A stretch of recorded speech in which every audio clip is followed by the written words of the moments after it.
Masih bersama fakta terkini, kasus puluhan warga mabuk kecubung yang disebut dioplos obat terlarang dan miras masih didalami. Dari pasien di RSJ yang sudah bisa berkomunikasi, didapatkan fakta baru adanya tablet misterius di balik peristiwa ini.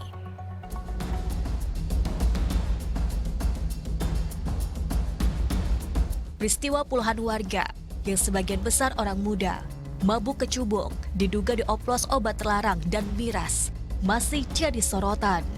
Dalam kasus ini, lebih dari 50 orang asal Banjarmasin, juga wilayah lain di Kalimantan Selatan, alami halusinasi serta gejala lainnya. 2 orang bahkan meninggal dunia.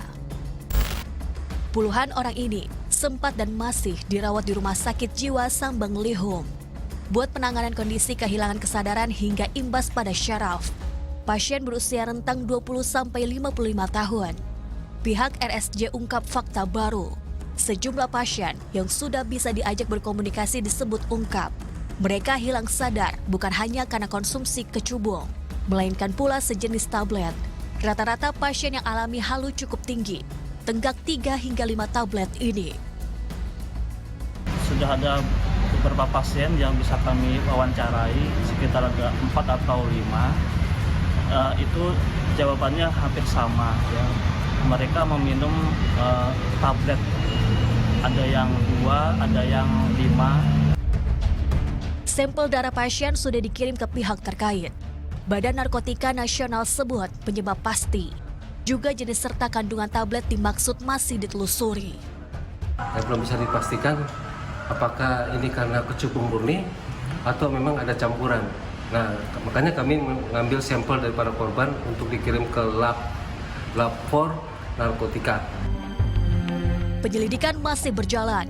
Hingga Selasa 7 orang telah diamankan, termasuk diduga penjual dan pengedar tablet yang disebut dikonsumsi bersama kecubung hingga sebabkan peristiwa ini. Dari 2 orang yang kita mintai keterangan, dari yang 2 orang yang viral itu, saat ini memang dia menyampaikan bahwa mengonsumsi obat tanpa merek atau pil putih, ya. Namun dari informasi dari pihak Sambang Lihum juga ada juga bahan campuran lain, termasuk minuman alkohol. Juga ada indikasi juga ada yang menyampaikan kepada pihak wakil kepala rumah sakit itu tadi, ada juga yang mengonsumsi kecubung.